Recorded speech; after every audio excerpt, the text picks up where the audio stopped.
రమగారు నమస్తే. నమస్తే జయ. రమగారు మనం నోవెల్స్ చేస్తూ ఉన్నాం. మంచి మంచి నోవెల్స్ చెప్తూ ఉన్నారు. ఈరోజు ఏం చెప్తారు? మాలతి చంద్ర గారిది ఇంకో నావెల్ చెప్తా. ఓకే. మన మనసులోని మనసు 2 భాగాలు చేసాం. చాలా పెద్ద కథ. అవునవును. ఒక చిన్న కథే, మేఘాల మేలి ముసుగు. మేఘాల మేలు మేలు ముసుగు. ముసుగు. బాగుందండి టైటిల్. టైటిల్ బాగుంది, కథ కూడా బాగుంటుంది. ఇది ఇంచుమించు 70s కథ అనుకోవాలి. ఆవిడ ఎప్పుడు రాశారో నాకైతే ఖచ్చితంగా తెలియదు, కానీ అందులో రాసిన పియూసి ఇవి ఇంటర్మీడియట్ 10th క్లాస్ అవి లేవు అందులో. 10th లేదు, secondary grade training, 8th 9th క్లాసులు చదివిన వాళ్ళే సెకండరీ గ్రేడ్ టీచర్ ట్రైనింగ్ అవ్వటం, 10th క్లాస్ పియూసి అవ్వటము. ఓకే, వాటిని బట్టి 70s రాసిన కథ. వాటి డబ్బు, అందులో వాడిన డబ్బు పరిస్థితులు, వాటి అన్నింటిని బట్టి నేను చాలా ఇదివరకు ఎప్పుడోనే చదివాను. 80s చదివాను నేను. అది 70s కథ అయి ఉంటుంది. ఈ కథలో క్యారెక్టర్ ఏంటంటే అరుణగిరి, అతను హీరో. అతని పేరండి అరుణగిరి. మనం అరుణాచలం లేదు, అరుణాచలాన్ని ఆ ప్రాంతంలో అరుణగిరి అంటారు, కొండ. అది ఓకే అండి. మనిషి పేరు కూడా, వ్యక్తి పేరు కూడా అదే పెట్టుకుంటారు. అరుణాచలం పెట్టుకున్నట్టుగానే అరుణగిరి అని పెట్టుకుంటారు. అరుణ్ అని పిలుస్తారు, లేదా ఇంట్లో వాళ్ళు గిరి అని పిలుస్తారు అనుకో. ఫ్రెండ్స్ అరుణ్ అని పిలిచిన అరుణగిరే అతని పేరు. అయితే అతనికి కొంచెం బాగా సంపన్నుల కుమారుడు, బాగా డబ్బున్న వాళ్ళు. ఒక అమ్మాయిలతో, కొంతమంది ఫ్రెండ్స్ తోటి అక్కడికి ఇక్కడికి వెళ్తాం అలవాటు. ఓ రాధారాణి, రోజారాణి అని ఒక ఫ్రెండ్ ఉంటుంది. ఆ అమ్మాయిని కొడైకి రమ్మంటాడు, సొంతపాటి కొడైకని రమ్మంటాడు. అంతకుముందు 2-3 ట్రిప్పులు ఇతనితోటి బయటికి వెళ్తుంది అమ్మాయి. కానీ అమ్మాయి ఒప్పుకోదు. పెళ్లి చేసుకుని రావాలనుంది నాకు, ఇట్లా నీతో రహస్యంగా వెళ్తాం, నాకు ఏదో దొంగ బతుకులాగా అనిపిస్తుంది, అంటే స్థిరపడాలనిపిస్తుంది అమ్మాయికి. సరదా తిరుగుళ్ళు కాకుండా అంతకుముందు క్యాజువల్గా తిరిగేది. అంటే ఇతని కుళ్ళు మండిపోతుంది, చాలా కోపం వస్తుంది. ఆ కోపం మీద ఏమిటి ఇలాగా పెళ్ళైన వాళ్ళు, పెళ్ళి ఫ్రీడము, సంసారం, వాటి మీద మాటలు వేరు, క్రియలు వేరు. ముందంతా ఫ్రీగా ఉండాలి, మన ఇష్టారాజ్యంగా ఉండాలంటారు. ఒక వయసు వచ్చాక జీవితం పట్ల భయం వచ్చేస్తుంది. పెళ్ళి వివాహం చేసుకుని సెటిల్ అవ్వాలనుకుంటారు. ఓ విసుగ్గా ఉంటుంది. ఆ విసుగులో అతను మద్రాసు రోడ్ల మీ గురించి రాస్తారు కథలో బాగా. ఆ ఒక రోడ్డు మీద నుంచి వస్తుంటాడు. ఓ పోలీస్ స్టేషన్ దగ్గర సడన్గా ఒక కుర్రాడు సైకిల్ మీద ఎవడో వచ్చేస్తాడు. ఈయన పక్కకు తీస్తాడు. ఆ పక్క నుంచి వస్తున్న ఒక ఆవిడ ఇతని కారు కింద పడిపోతుంది. ఎడం వైపు తగిలేస్తుంది. సైకిల్ వాడిని తప్పించబోయి ఈవిడ పడిపోయింది. అయితే అది ఒక పోలీస్ స్టేషన్ ఎదురుగుండా జరుగుతుంది. ఆ వాకిట్లో నిలబడిన సబ్ ఇన్స్పెక్టరు సైకిల్ని తప్పించాడు కారు అతను. ఈవిడ సడన్గా ఆవిడే రాంగ్ సైడ్లో వచ్చేసి కారు కింద పడింది. చూశారు, గబగబా అతను పరిగెత్తుకొస్తాడు. చుట్టుపక్కల జనాలంతా చేరతారు. ఒక పెద్ద ఆవిడ, ఓ 50 ఏళ్ళ పైన ఉన్న ఆవిడ, చిన్న పేద మనిషిలాగా కనపడుతుంది. పచ్చగా పొట్టిగా బొద్దుగా ఉన్నావిడే. సరే, సామాన్లు అవి చేస్తారు. మామూలుగా యాక్సిడెంట్లు అయితే చుట్టుపక్కల జనాలు చేరతారు కదా. పోలీస్ స్టేషన్ దగ్గరే అయ్యేసరికల్లా వాళ్ళు వెంటనే రియాక్ట్ అవుతారు. చూస్తే బతికేలాగా కనపడదు. ఇమీడియట్గా హాస్పిటల్కి రష్ అవుతారు. అతను బెదిరిపోతాడు. తన వల్ల ఆవిడెవరో చచ్చిపోతుందంటే ఎలా ఉంటుంది లోపల. ఆ మొహము, ఆవిడ నెత్తురు కారుతూ ఉండటము, ఆ జుట్టు వేళ్లాడుతూ ఉండటం చూస్తే ఒక దిగులు, భయం, బాధ వచ్చేస్తాయి. అయ్యో వృధాగా ఎంత జీవితం ఆవిడని చేసేస్తున్నాం అనిపిస్తుంది. ఆవిడ సామాన్లన్నీ ఏరిస్తారు. ఓ పర్సు, ఓ చిన్న సంచి, ఆవిడ స్కూల్ టీచర్. ఓ పాస్బుక్ ఉంది, అందులో పాస్బుక్లో బ్యాంక్ వివరాలనే. స్కూల్ టీచరు రాజమ్మాళ్ళి ఆవిడ పేరు. బ్రాహ్మణ్ లాంటిది కుటుంబం ఏదో. సరే, ఈ అబ్బాయి అన్ని వివరాలన్నీ పోలీస్ ఇన్స్పెక్టర్ రాసుకుంటాడు. రాసుకున్నాక ఇతను మీ నాన్నగారి పేరు, తండ్రి పేరు చెప్పేసరికల్లా అతనికి తెలుస్తుంది ఇతను బాగా సంపన్నులు అది అని. తండ్రి పేరు గుర్తుపడతాడు. సరే, అతన్ని వదిలిపెట్టాడు, ఇతను వెనకాలే ఉంటాడు. సరే, వాళ్ళ ఇంటికి వెళ్ళి చెప్దాం, అడ్రస్ ఫోర్సన్స్. ముందు ఆవిడ సంగతి చూడండి అంటే, అమ్మ అయ్యా మీరు ఎంత కంగారు పడి, ఆవిడ బతికేది లేదు, వాళ్ళకి తెలియజేయాలి కదా, ఫార్మాలిటీసే ఇంపార్టెంట్ అండి, ఆవిడ ఎలాగో వాళ్ళు చూస్తారు అని హాస్పిటల్ లోపల పంపించేస్తారు. ఇది చూసి అడ్రస్ అది చూసుకుంటారు. ఈ అడ్రస్కి వెళ్ళాలంటే కాళ్ళు చేతులు ఆడవు ఇతనికి. మన వల్ల ఒకళ్ళు మరణిస్తున్నారు అంటే ఎలా ఉంటుంది అది. ఆ మనుషుల మనసుల్లో ఉండేటువంటి ఆ ఉద్విగ్నత, భయం, ఆందోళన, ఒక తప్పు చేసిన భావన ఎంత బారాస్తారో మాలతి గారు. చాలా బాగుంటుంది. సరే, పోలీసు ఇతను ఏం చేస్తాడంటే, మీరు కాస్త మంచినీళ్ళు తాగుతారు కానీ మంచినీళ్ళు తాగిచ్చి తీసుకెళ్తాడు. తీసుకెళ్ళి ఆ అడ్రస్ కనుక్కొని అక్కడికి వెళ్తారు. వెళ్తే పరమ పేద ఇల్లు అది. ఆ వెనకాల మౌంట్ రోడ్డు ఏదో చెప్తారు, దాని వెనకాల సందులో అసలు అలాంటి రోడ్లు ఉన్నాయని ఇతని జీవితంలో కూడా ఎరగడు. తనేమో బాగా డబ్బున్న వాళ్ళ పిల్లవాడు. వెళ్తే ఒక చిన్న 10 ఇళ్ళ సమాహారం లాగా ఉంటుంది అది. ఒక్కొక్క గది, ఓ గది వంటిల్లు. ఆ గది వంటిళ్ళల్లో ఒక అవిటాయన ఆయన చూసేసరికి భయమేస్తుంది. ఏమిటి ఈయన పెళ్ళాన్ని నేను చంపేస్తే, లోపల నుంచి ఓ పిల్ల వస్తుంది, పచ్చగా పొడుగ్గా ఉన్న అమ్మాయి. ఈ పిల్ల తల్లి చచ్చిపోయింది, ఈ ముసలాయన ఆవిడ మీదే ఆధారపడి, అవన్నీ కనబడుతుంటే వీడికి ఇంకా దిగులు పుట్టేస్తుంది. సరే హాస్పిటల్కి తీసుకెళ్తారు, అమ్మాయి ఏడుస్తుంది, ఎవరు ఈయన ఎలా చూడకుండా చేశాడు, ఏం చేశాడు అంటే, ఇక ఆయనేమో అవిటాయన, దానికి కాళ్ళు పడిపోయిన ఆయన. ఈ టీచర్గా ఉద్యోగం చేసే ఈ రాజమ్మాళ్ళు గారే ఆ ఇంటికి ఆధారం. హాస్పిటల్కి వచ్చేసరికల్లా అయిపోతుంది ఆవిడ. అబ్బా. పిల్ల ఏవో విపరీతంగా ఏడుస్తుంది తల్లి మీద పడి. మిగిలిన వాళ్ళకి కబురు చేస్తారు. ఇద్దరు, ఆవిడ రాజమ్మాళ్ళని ఆవిడ ఒక స్కూల్ టీచర్, ఆయన పేరు అనంతయ్య, ఆవిడ రాజమ్మాళ్ళు. వాళ్ళకి 3 ఆడపిల్లలు, చివరగా ఒక మగపిల్లాడు. 3 ఆడపిల్లలకి పెళ్ళిళ్ళు అయిపోయినాయి. అక్కడ ఏడుస్తూ కనపడిన పిల్లకు కూడా పెళ్ళయింది. 3 అమ్మాయిలకి పెళ్ళైనా, ఆఖరి పిల్లవాడు చదువుకుంటున్నాడు. పెద్ద పిల్ల ఆఖరి పిల్ల కాపురాలకు వెళ్ళిపోయారు. మధ్యలో పిల్లకి కాపురం లేదు, ఆ అమ్మాయి ఇక్కడ ఉంటుంది. ఏం చేస్తాడు, వాళ్ళ అల్లుళ్ళు కూడా వచ్చారు, పెద్ద అతను ఆఖరి అతను. సరే ఇంకా ఏం చేస్తాడు, ఇక చేయగలిగేది ఏమిటి, పోలీస్ ఇన్స్పెక్టర్ని మాత్రం ఇతను వెనకాలే ఉంటాడు.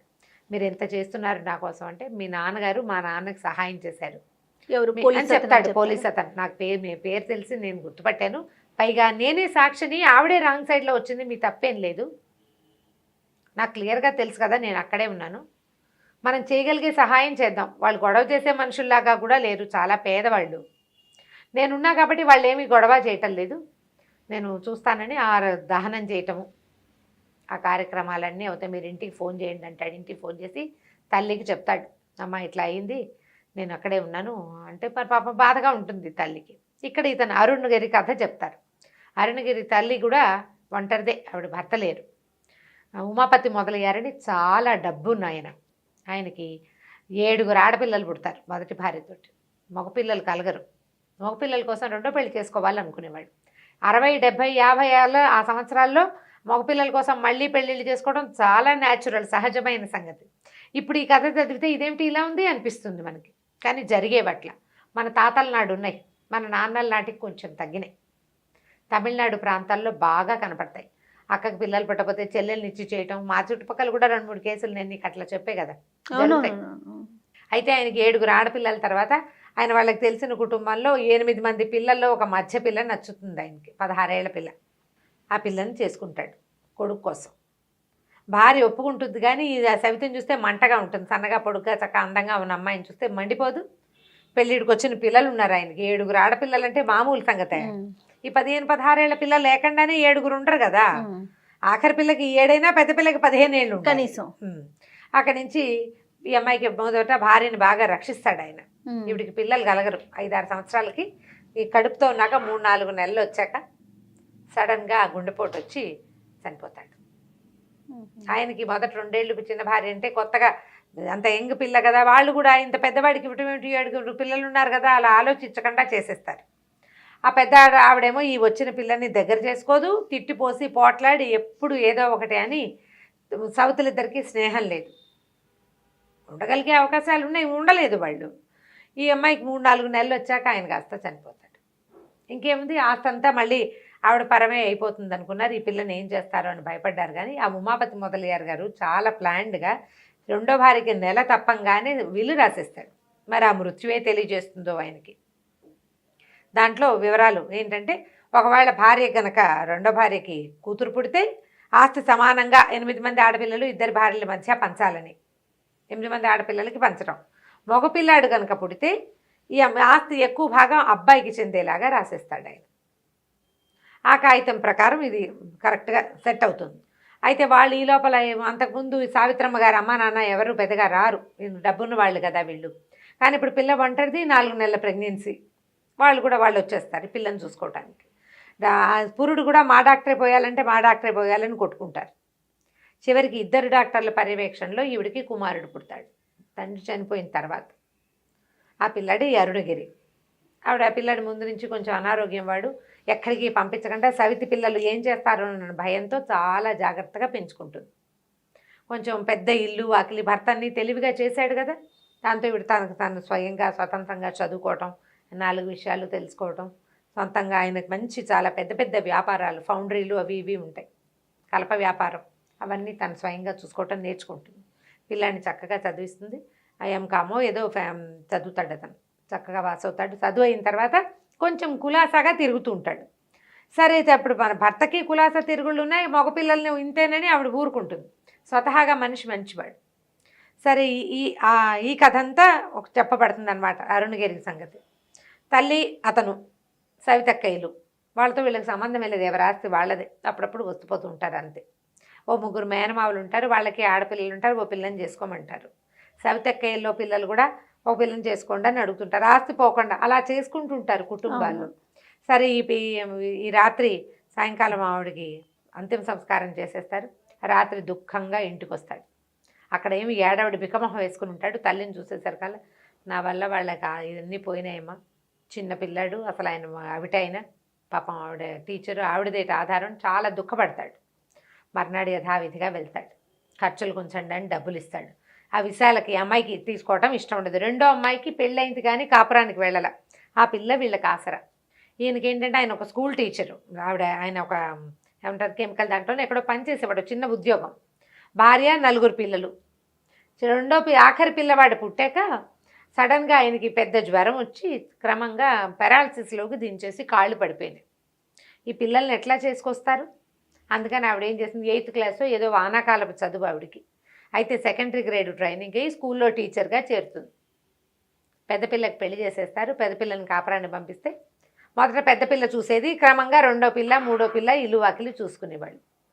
మరి ఆవిడ ఉద్యోగానికి వెళ్ళాలి కదా, వాళ్ళకి ఆసరా అయ్యేది. భర్తకు అప్పుడు ఏమి పెన్షన్లు ఉండే ఉద్యోగాలు కాదు, చిన్న సాధారణమైన చిన్న కుటుంబం. పెద్ద అమ్మాయి, 2వ అమ్మాయికి 3వ అమ్మాయి కూడా సంబంధాలు వస్తే పెళ్లి చేస్తారు. 2వ అమ్మాయికి ఏమో పిచ్చివాడు అబ్బాయి, అంటే మేధకుడు, బ్రెయిన్ ఎదిగిన పిల్లవాడు కాదు. వాళ్ళేమో కాపురానికి పంపించమంటారు. పిల్లాడు వెర్రిగా ఉన్నాడు, ఏదో తేడాగా ఉన్నాడని తెలుసుకుని నేను ససేమిరా కాపురానికి వెళ్ళినట్టు. ఈ పెద్ద అమ్మాయికి వెంటనే వరుసగా 3 పిల్లలు పుట్టేస్తారు. ఈ 3వ పిల్ల పుట్టాక అమ్మాయికి టీబీ బయటపడుతుంది. పెద్ద అమ్మాయికి ఆ అల్లుడు కొంచెం ఒక రకమైన త్రాష్ట్రపు మనస్తత్వం ఉన్నవాడు. వాళ్ళంతా దీని వైద్యం ఖర్చు అంతా అత్తగారితో ఎత్తించాలని చూస్తాడు. ఆవిడకి వచ్చే 100 రూపాయల జీతంతో 80 రూపాయల జీతం అని రాస్తారు. ఈ తోడు ఎవరైనా ఉండాలి. శానిటోరియంలో చేరితే శానిటోరియం వెళ్తే తిరిగి రారు, ఆ భయాలు ఉన్నాయి అప్పట్లో. తిరిగి రారన్న భయం, రారని కాదు రారేమోనన్న భయం. ఆ భయంతో ఆవిడ వద్దు నేనే డబ్బులు ఇస్తానని చెప్తుంది. అంతకుముందు కొద్ది రోజులు కూతుర్ని పంపిస్తుంది, కానీ చిన్నపిల్లని ఆయన 2వ అమ్మాయికి లైన్ వేసే ప్రయత్నంలో ఉంటాడు. పెద్ద అమ్మాయికి జబ్బు కదా, 2వ పిల్లని లైన్లో పెట్టుకుందామని. ఈవిడేమో పెళ్లి చేసేసింది. పెళ్ళైపోయిన పిల్లని ఏం చేస్తాడు అతను? అయినా ఏదైనా వాడేద్దామని చూస్తూ ఉంటాడు. ఈవిడేమంటుందంటే, ఆ శానిటోరియంకి వద్దు, నా మాట విను, 200 తెచ్చిస్తాను, 200 ఇస్తా, పిల్లకి వైద్యం చేయొచ్చు. 200 అంటే చాలా, ఇప్పటికి 25,000 50,000తో సమానం. ఆవిడ 200 తీసుకోవడానికే బ్యాంకుకి వెళ్ళి డబ్బులు డ్రా చేసుకుని కారు కింద పడింది. ఆ 200 ఉన్నాయి అందులో. ఆ డబ్బు అన్నీ ఈ అమ్మాయికి అప్పచెప్తారు.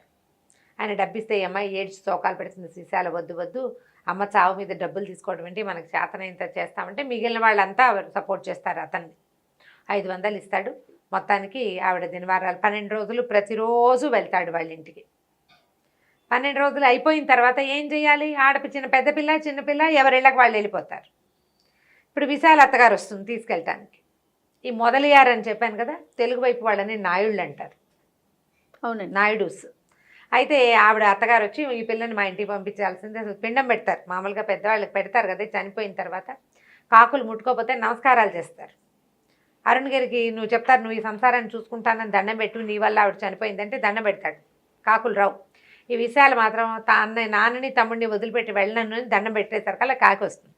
దాంతో ఆవిడ వాళ్ళ అత్తగారు పోట్లాడుతుంది, మా పిల్లాడికి పిచ్చేం కాదు, పెళ్ళం రాక పిచ్చివాడైపోయాడు, నువ్వు ఇట్లా కాపురం వదిలేస్తే ఎట్లా అంటే, అమ్మాయి ససేమిరా అబ్బాయితో నేను కాపురం చేయను, మీ ఇంటికి నేను రానని ఇస్తుంది. ఆ 12వ రోజు భోజనాలు అప్పుడే. దాంతో ఆవిడ నానా యాగి చేసి, అసలు మంచిది కాదు, అసలు రాజమ్మ గారే మంచిది కాదు, ఈ పిల్ల మంచిది కాదు, వాళ్ళ బావతో తిరిగేది, ఇప్పుడు కొత్తగా వచ్చిన నాయుళ్ళ అబ్బాయితో కూడా తిరుగుతూ ఇలా పిచ్చి బాగుళ్ళు బాగా అరిచర్చి కేకలు పెడుతుంది. పొద్దున్న వాళ్ళందరికీ తెలుసు విశాల ఎవరితోటి మాట్లాడితే ఆ పిల్ల తన జోలేదో తన ఇదేదో చుట్టుపక్కల వాళ్ళకి తెలుసు. కానీ ఏం చేస్తారు? ఆవిడ కాస్త అరిచి, ఎట్లా రావో చూస్తాను, నీ సంగతి నేను కోర్టులో కేసేస్తాను, కాపురానికి రప్పించే తీరుతానని వెళ్ళిపోతుంది. వెళ్ళాక ఈయన ఏం చేస్తాడు, ఈ అబ్బాయి ఈ దినవారాలు అయిపోయాక మీకు ఏదైనా చూస్తాను నేనని చెప్పి అడుగుతాడు. ఆ అమ్మాయి మొదటి రోజున తల్లిని చూడ్డానికి వెళ్ళినప్పుడు తప్ప మళ్ళీ అతనితోటి మాట్లాడదు. మిగిలిన వాళ్ళందరూ ఇతనితో మాట్లాడుతూ ఉంటారు. చుట్టుపక్కల వాళ్ళు కూడా పలకరిస్తారు ఏం బాబు అని. తలకాయ కూడా తిప్పి చూడదు. ఆ అమ్మాయి తన ఉనికిని పట్టించుకోనట్టుగా ఉంటే ఇతనికి ఆ అమ్మాయే కావాలనిపించడం మొదలు పెడుతుంది. సహజంగా జరుగుతుంది. మనని పట్టించుకోకుండా ఉంటే వాళ్ళ మీద మనకు ఆసక్తి ఎక్కువగా ఉంటుంది. సరే వీళ్ళకి ఏదైనా సహాయం చేయాలని అడుగుతాడు. మీ అల్లుడు పెద్దల్లుడు రామారావు మిమ్మల్ని రమ్మంటున్నాడంటే మేము వెళ్ళండి ఆయన, ఇక్కడే ఉంటాం, ఏదో ఉన్న మటుకు చూస్తామంటే తాను ఏమన్నాడు, మీ అమ్మాయిని చదివిస్తాను, స్కూల్ ఫైనల్ ముందు అది కట్టేయమనండి, ఈ విషయాలకి చదువుకోవాలని ఉంది. పాపం అంతకుముందే కాపురం చెడగొట్టుకుని ఉంది కదా, వాళ్ళ అమ్మని అడుగుతుంది చదువుకుంటాను, చదువుకుంటే అప్పుడు మన ఇద్దరం కలిసి సాయం ఇంటిని ఇది చేసుకోవచ్చు, కాంతమ్మ బావ దగ్గరికి నేను వెళ్ళను, అక్కయ్య పెద్దక్కయ్య దగ్గరికి అని చెప్తుంది. ఈ చదివిస్తానని అనేసరికల్లా అమ్మాయి అనుకుని తయారైపోతుంది. స్కూల్ ఫైనల్ పరీక్షకి తయారవ్వాలి. ఏదో ఒక ట్యూటోరియల్ కాలేజీలో చేర్పిస్తాడు. ఖర్చులు కొంచెం తేపా 100 చొప్పున ఇస్తాడు. వీళ్ళు చిన్నగా బతకడానికి అలవాటు పడ్డవాళ్ళు. ఓ 50 రూపాయలు 30 రూపాయలు ఉంటే చాలు వాళ్ళకి బతికేయగలరు. అప్పటి జీవితాలు అవి. ఈ బిల్డింగ్లో ఉన్న వాళ్ళంతా అరుణగిరికి అది చెప్పు ఇది చెప్పు అని విశాలని అడగటం మొదలెడతారు. అతనికి బాగా డబ్బు ఉందని, మంచి పేరు ప్రఖ్యాతులు ఉన్నాయి, అంటే ఏదైనా చేయగలడు అనే విషయం ఎలా తెలుస్తుందంటే ఆ బిల్డింగ్లో ఉన్న ఒక పేద కుటుంబం, అతనికి ఉద్యోగం పోతుంది, వాళ్ళిద్దరు కొట్టుకుంటూ ఉంటారు. అతను కొడతాడు పెళ్ళాన్ని. సరిగ్గా ఆ టైంకి వస్తాడు అరుణగిరి. అదేంటి బార్బేరియస్గా పెళ్ళాన్ని కొడుతున్నాడంటే ఏం చేస్తారు, ఎవరైనా తప్పదు, మీరున్నారు కాబట్టి నేను ఆగాను, లేకపోతే మా అత్తగారు కూడా నన్ను ఇలాగే కొట్టుకుంటూ తీసుకెళ్ళలేదంటే కంగారు పడతాడు. వద్దొద్దు అలాంటి జీవితాలు కాదు, ముందు అతనికి పంపించు, నేను ఉద్యోగం వేయిస్తాను. దాంతో చుట్టుపక్కల వాళ్ళకి తెలుసు ఇతను మర్యాదస్తుడు, తను మంచివాడు, ఈ అమ్మాయి కొంచెం బుద్ధిమంతురాలు, వీళ్ళ మీద వాళ్ళకి ఎవ్వరికి ఏం అనుమానాలు రావు. పైగా అదేంటి 10 ఇళ్ళు కలిసి ఉన్న ఒక సావిడి, అక్కడ ఏం జరుగుతాయి జనానికి తెలుస్తూనే ఉంటుంది. అతను ఆవిడని చంపేశానన్న గిల్టీ ఫీలింగ్ తోటే వీళ్ళ ఇంటికి తిరుగుతున్నాడు అనే విషయం తెలుస్తుంది. ఈ 15 రోజుల పాటు ఈ వ్యవహారం అంతా చూసాక అప్పుడు రోజారాణిని కలవడానికి వెళ్తాడు తన ఫ్రెండ్ని. ఆ అమ్మాయికి తెలుస్తుంది ఇతనిలో ఏదో చేంజ్ వచ్చేసిందని. 15 డేస్ పాటు ఒక పేద కుటుంబానికి ఆసరాగా నిలబడేసరికి తను ఇంతవరకు ఏదో కులాసా జీవితం అనుకుంటున్నాడు. అసలు జీవితం ఇది కదా, జీవితం కోసం కష్టపడటం అంటే ఏమిటో తెలుస్తుంది. ఈ విషయాలని చదివించడానికి పెట్టుకుంటాడు. ట్యూటోరియల్లో చేర్పిస్తాడు. వెళ్తూ వస్తూ ఉంటాడు వాళ్ళ ఇంటికి. గుంటూరు వెళ్ళి పరీక్ష రాసి వస్తుంది. గుంటూరు వెళ్ళాలి, అప్పట్లో పద్ధతి అనుకుంటుంది. సరే గుంటూరు తను కూడా వస్తాడు. వాళ్ళ అమ్మకి కొంచెం ఏమిటి ఎంతసేపు విశాల అంటున్నాడు అని అనిపిస్తుంది. కానీ ఆవిడ గట్టిగా ఏం అనలేదు, గట్టిగా అనలేకపోతుంది, ఒకడే కొడుకు. సరే క్రమంగా ఈ విశాల కూడా ఇతనికి పట్ల ఒక భక్తి ఆరాధన మొదలవుతాయి. వాళ్ళ బావకి విశాల చేయి జారిపోతుందని దిగులుగా ఉంటుంది. స్లోగా ఆ అమ్మాయి గొంగళి పురుగు స్టేజ్ నుంచి సీతాకోక చిలుక స్టేజ్కి ఎలా వచ్చిందో చూపిస్తారు. మెల్లిగా అక్కడి నుంచి PUCలో చేరమంటాడు. కాలేజీలో చేరు, నువ్వు ట్రైనింగ్లో చేరు. ముందు ఈ 10th క్లాస్ స్కూల్ ఫైనల్ అవ్వగానే టీచర్ ట్రైనింగ్ ఒకటి ఉంటుంది. మా ఇంటి దగ్గర ఉన్న కాలేజీలో చేరు, అక్కడికి రాకపోకంటే ఈ లోపల ఏమవుతుంది, అత్తగారు వాళ్ళు అడ్వకేట్ నోటీస్ ఇస్తారు అమ్మాయికి. నోటీస్ ఇచ్చేసరికి బయటికి తీసుకెళ్తాడు అమ్మాయిని. నీకు ఇప్పుడు రకరకాల మాటలు వస్తాయి, పోలీస్ కేసు, ఈ కోర్టు కేసు అంటే ఎన్నో పుడతాయి. మీ బావ ఒకడు ఆల్రెడీ ఉన్నాడు, ఇప్పుడు నా పేరు కూడా జోడిస్తాడు, నేను రోజు వస్తున్నాను కాబట్టి నువ్వు గట్టిగా నిలబడతానంటేనే ఈ కేసు వేయిద్దాం, మా లాయర్తో మాట్లాడిస్తానంటే వద్దు మీకు చెడ్డ పేరు వస్తుందేమో అంటుంది. అప్పుడు అతనికి తెలుస్తుంది ఈ అమ్మాయికి తను ఇంపార్టెంట్ అనే విషయం బాగా క్లియర్గా అర్థమవుతుంది. కాదు లాయర్ దగ్గరికి వెళ్దామంటే లాయర్కి కొంచెం చిరాగ్గా ఉంటుంది. మామూలుగా ఆయన నచ్చదు, వాళ్ళ ఫ్యామిలీ లాయర్. వాళ్ళు ఎవరో కుటుంబం వాళ్ళకి యాక్సిడెంట్లు అయింది, ఇతని వల్ల ఏదో డబ్బు ఇచ్చాడు, బాగానే ఉంది, ఆ పిల్లని అంటించుకుంటున్నాడు, ఈ పిల్ల ఎలా ఉంటుంది, పిల్లని చూస్తే పచ్చగా సన్నగా నిరాభరణంగా సింపుల్గా సూటిగా ప్రశ్నకు సమాధానం చెప్పి అమ్మాయిని చూస్తే ఆయన కొంచెం గుడ్ ఇంప్రెషన్ కలుగుతుంది. సరే నేను రాసి పడేస్తానని ఆయన ఆ కేసు తను తీసుకుంటాడు. ఒక 6 నెలల్లో కేసు అయిపోతుంది కూడా. సరే వీళ్ళ బావేమో ట్రైనింగ్లో చేరమంటారు. బావకి అవకాశం లేకుండా చేస్తాడు ఇతను. మీ ఇష్టం, మరి మీ పేరు వస్తుంది, కోర్టు కేసు వస్తుంది కదా అనేసరికల్లా ఇంకేం చేస్తాడు, వెనక్కి తగ్గుతాడు. కానీ ఏం చేస్తాడు, వాళ్ళ ఇంటికి వెళ్ళి సావిత్రమ్మ గారికి చెప్తాడు, ఓహో మీ అబ్బాయి మా మరదల్ని పెళ్లి చేసుకునేలాగా ఉన్నాడు, విడాకులు కూడా ఇప్పిస్తున్నాడు. అంటే ఆవిడ ఇట్లా ఎన్నో పడి ఉంది. 21-22 ఏళ్ల వయసులోనే భర్త పోతే ఆవిడెన్ని చూసిందో జీవితంలో. కేకలేస్తుంది, మీకు 2 ఆడపిల్లలు ఉన్నారు, రేపొద్దున మీ పిల్లని ఇలాంటి మాట అంటే మీరు సహించగలరా, తప్పు, అట్లా అనబోకండి, 100 రూపాయలు మీ పిల్లలకి ఏమైనా కొనిపెట్టండి, ఏమైనా ఇబ్బంది వస్తే మేము చూసుకుంటాం, మీరు వెళ్ళండి అంటే. కానీ ఆవిడకి లోపల ఒక దుడుకుంటుంది. తమ్ముడు కూతురుని తెప్పిస్తుంది, దాంతో ఏమీ నడవదు. అదొట్టి అన్నిటికీ బోరు, ఏదో పాప్ మ్యూజిక్ అవే మాట్లాడుతూ ఉంటుంది. ఈ అరుణ్ గిరి ఏంటంటే తరచుగా విశాల దగ్గరికి వెళ్ళటం అలవాటు అయిపోతారు వాళ్ళిద్దరు ఒకళ్ళకొకళ్ళు. అతను రాకపోతే అమ్మాయి వెయిట్ చేస్తుంది. అతను అక్కడికి వెళ్ళాలని అనుకుంటాడు. ఇది వరకు లాగా కొడ వెళ్దాం, అక్కడికి వెళ్దాం, గిండి రేస్ కోర్స్కి వెళ్దాం, డబ్బులు విసిరేసి పాడి చేసేద్దాం, ఆడేసుకుందాం, ఆ ధోరణి పోతుంది. ఎంతసేపు విశాలతోటే అతని మనసు ఉంటూ ఉంటుందన్నమాట. కాలేజీలో చేర్పిస్తాడు, కాలేజీ దగ్గరికి వెళ్ళటం వెళ్తాడు. క్యూఎంసీ, అది మంచి కాలేజ్, చాలా పెద్దది అనుకుంటా. క్యూఎంసీ అని వస్తుంది, క్యూ కాదనుకుంటా, పేరు గుర్తు రావట్లే నాకు. సిఎంసీ లాంటిది కూడా అయ్యి ఉండొచ్చు బహుశా. ఏదో మంచి కాలేజ్, సంపన్నుల కాలేజ్ అంటే కాదని ఆ కాలేజీలో చేర్పిస్తాడు. విశాల్ చదువుకుంటుందని చెప్తాడు తల్లికి. బాగానే ఉంది సహాయం చేసే వరకు. అది ఎటు తిరుగుతుందో అని భయం తల్లికి. కాకపోతే ఆ అమ్మాయి ససేమిరా ఇతనితో పెళ్లి ఒప్పుకోదు. చెప్తాడు, నాకు వేరే ఆలోచనలు ఉన్నాయి అని చెప్తాడు. నేను ఉంటా కదా, నేను ఎక్కడికి వెళ్తాను, నేను నిన్ను రోజారాణిని పిలిచినట్టుగా కొడ వెళ్దామని, బెంగళూరు వెళ్దామని పిలవలేను అంటాడు. ఎందుకు పిలవవు, నువ్వు పిలువు, నేను కావాలంటే వస్తా. నువ్వు రోజారాణిని పెళ్లి చేసుకో, మీ అమ్మ సంతోషపడుతుంది, పాపం ఆవిడ జీవితం చిన్నతనం నుంచి కష్టాలు పడుతుంది అంటుంది. పెళ్లి చేసుకోమని ఎంకరేజ్ చేస్తుంది, తనని కాదు. ఓసారి పెళ్ళైపోయింది, నాకు మళ్ళీ పెళ్ళేమిటి అనుకుంటుంది. అతను ఏమంటాడు, నువ్వు తప్పిస్తే నాకు ఇంకో జీవితం వద్దు, నేను నిన్ను తప్పిస్తే ఇంకెవరిని ఊహించుకోలేను, ఆసక్తి లేదు నాకు నువ్వే కావాలంటాడు. ఆ అమ్మాయి ఒప్పుకోద్దు దానికి. మేమ సంతోషపడుతుంది, పెళ్లి చేసుకో, పాపం ఎంతకాలం ఒంటరి జీవితం అనుభవిస్తుంది మేమ అని చెప్తుంది. నీ మంచి కోసమే నేను కాదంటున్నాను పెళ్ళి అని చెప్తుంది. అందరూ ఏమంటారు, నేను ఇంత సంపన్నుడివి, దారైపోయే పిల్లని, పెళ్ళైపోయిన విడాకుల పిల్లని చేసుకుంటావా, పరువు తక్కువ కాదా నీకు అంటుంది. నీ పరువు పోతుంది, నేను ఉంటాగా, నేను ఎక్కడికి వెళ్తా, నేను నీతోటే ఉంటాను, పెళ్ళొద్దు, నేను నిన్ను పిలవలేనంటాడు. పిలువు, నేను వస్తాను కావాలంటే, నువ్వు ఏది చేయమంటే అది చేస్తా, పెళ్ళి మాత్రం వద్దు. అతని పరువు పోతుంది అనుకుంటుంది. ఆ రోజుల ఆలోచన అనమాట. నీ వల్ల నా జీవితం ఇంత బాగుంది, నాకు నాగరికత తెలిసింది, అన్నీ దానికి తెలిసినాయి, ప్రతి చోటకి తీసుకెళ్తాడు. అంతకుముందు గుంటూరు వెళ్ళేటప్పుడు ఏమైనా కొనిపెడతానంటే ఒక్క పెన్ను కొనిపెట్టమని అడుగుతుంది. టాయిలెట్ సామాన్లు అక్కర్లేదా నీకు, ఊరు వెళ్ళటానికి అంటాడు. ఏమొద్దు, పెట్టే జమకాన ఉన్నాయి అంతే చాలు నాకంటు, పెన్ను ఒకటే కావాలి పరీక్ష రాయడానికి. ఫౌంటైన్ పెన్ తీసిస్తాడు జేబులో నుంచి. నాకు ఖరీదైన పెన్ను వద్దు, మా రాజు రాసుకునే మామూలు పెన్ను చాలు నాకంటు. ఏం పర్వాలేదని పెన్ను ఇస్తాడు. అతను ఏదైనా ఇస్తే బిడియంగా ఉండేది మొదట్లో, ఇప్పుడేం లేదు, చాలా స్వతంత్రంగా కొనిపించుకుంటుంది కావాల్సినవి. కానీ పెళ్లి మాత్రం లేదు. ఇతను ఏం చేస్తాడు, 15 రోజులు ఎక్కడికో ట్రిప్కి వెళ్తానంటాడు. ఆ అమ్మాయిని తీసుకెళ్తున్నాడు అనుకుంటుంది తల్లి. లేదు, విశాల నేను ఒకనే వెళ్తున్నానని చెప్తాడు. ఆవిడ ఆశ్చర్యపోతుంది. ఆ పిల్ల ఇతనితో వెళ్ళేది కాదు. అంతకుముందు చాలామంది ఆడపిల్లలు ఈ అబ్బాయితో తిరిగేవాళ్ళు, ఆవిడకి తెలుసు తల్లికి. ఆవిడేమో అడ్డు చెప్పేది కాదు అతను సరదాకి. 15 రోజుల బెంగ పెట్టేసుకుంటుంది విశాల కూడా. తల్లి బెంగ పెట్టుకుంటుంది, ఈ అమ్మాయి బెంగ పెట్టుకుంటుంది. తిరిగి వచ్చాక తల్లికి జ్వరం వస్తుంది, ఒంట్లో బాగుండదు. వారం రోజుల పాటు అమ్మాయి పేరెత్తకుండా తల్లి పక్కనే ఉండి ఆవిడకి పచ్చం పెట్టి ఆవిడ నార్మల్ అయ్యేదాకా పక్క నుంచి కదలటు. పెళ్లి చేసుకోమంటుంది. నేను కూడా అంతేనమ్మా, చేసుకోవాలని అనుకుంటున్నా, విశాల తప్ప ఇంకోళ్ళని నేను పెళ్లి చేసుకోలేను. విశాల ఒప్పుకోదు, చేసుకోమంటుంది వాళ్ళమ్మ. విశాల ఒప్పుకోదమ్మా అని చెప్తాడు. ఈ అబ్బాయి 15 రోజులు ఊరు వెళ్ళినప్పుడు ఈ కాలేజీలో ఏదో ఫంక్షన్లు అవుతాయి. ఈవిడ లాయర్ గారిని కలిసి, ఏమిటండి ఈ స్నేహాలు అవి ఎలా అంటే, అమ్మాయి మంచిదేనమ్మా, అమ్మాయి తప్పేం లేదు, కాపురం ఉన్న పిల్ల కాదు, పిచ్చి అబ్బాయికి ఇచ్చి పెళ్లి చేశారు, అసలు ఆ పిల్ల వాళ్ళ ఇంటి గడప కూడా తొక్కల, పెళ్లిలోనే బయటపడింది, కేసు కూడా అయిపోతుంది 6 నెలల్లో, పిల్ల చక్కగా నిదానంగా ఉంటుంది, అందమైన పిల్ల అని చెప్తాడు. ఓసారి చూస్తానంటే, మా అమ్మాయి క్లాస్మేట్సే, మీరు రండి అని కాలేజ్ ఫంక్షన్ తీసుకెళ్ళి విశాలని చూపిస్తాడు. మామూలు సిల్క్ చీర కట్టుకుని సాదాగా, ఏమీ హడావిడి లేకుండా ప్రశాంతంగా ఉన్న అమ్మాయిని చూస్తే ఆవిడకి ఇష్టంగానే ఉంటుంది.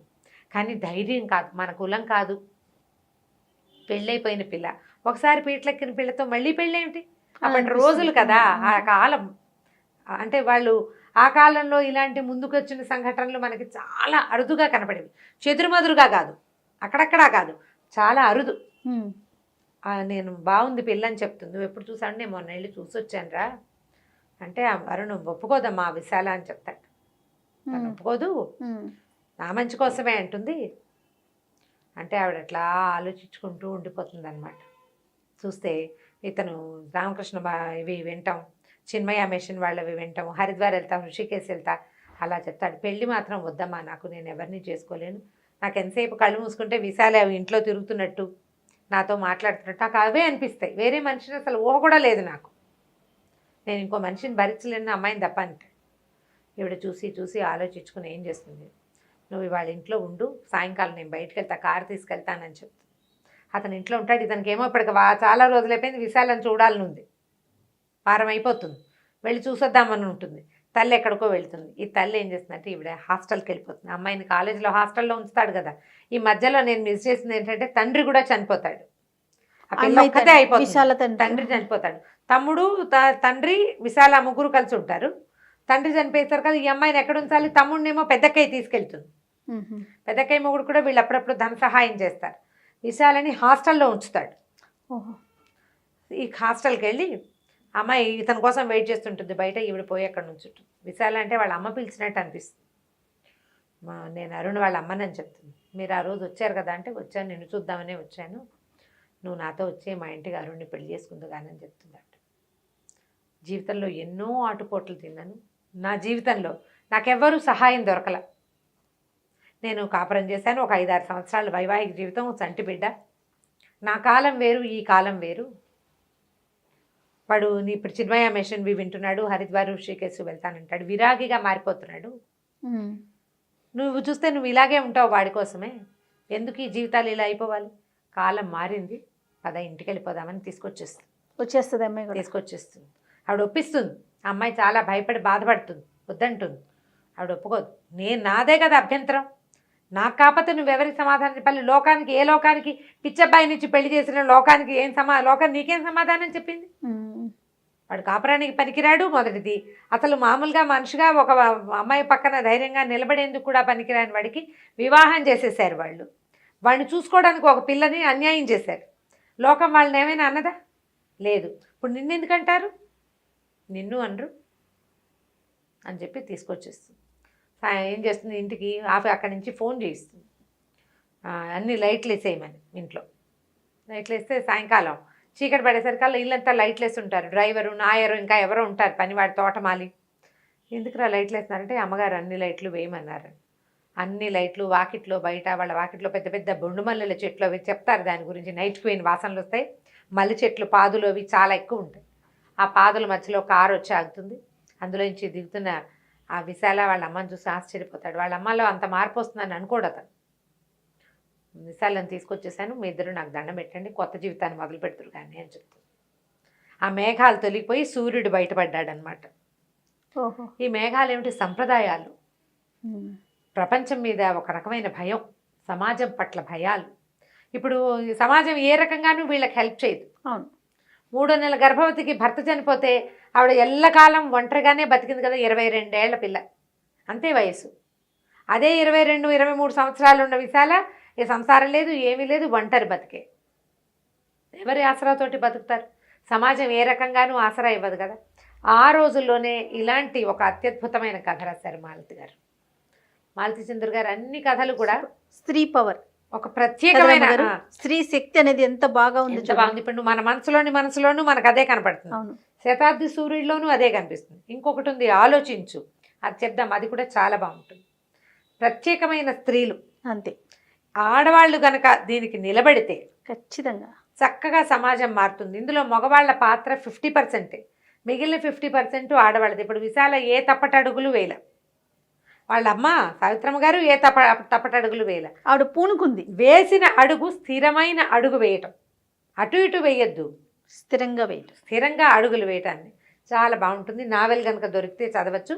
మేఘాల మేలు ముసుగు మన ప్రస్తుత కాలపు భాష. జస్ట్ ప్లేసెస్ అవన్నీ మాత్రం పురాతన మద్రాసు ప్రాంతాన్ని, ఓల్డ్ చెన్నై. మిగిలినవన్నీ కూడా మామూలు మన రెగ్యులర్ కథలే. కాకపోతే మనం ఇవాళ రోజున చూస్తున్న సమాజము కొంచెం దీనికి వెనక సమాజంగా మనకు కనపడుతుంది. మన నాన్నల నాటి సమాజంలాగా కనిపిస్తుంది. బాగుంటుంది కదా. బుక్ కొని చదువుకోండి. తక్కువే, 60 రూపాయలు ఉంటుంది, అంతకంటే. తప్పకుండా రమ్మగారు. నమస్తే.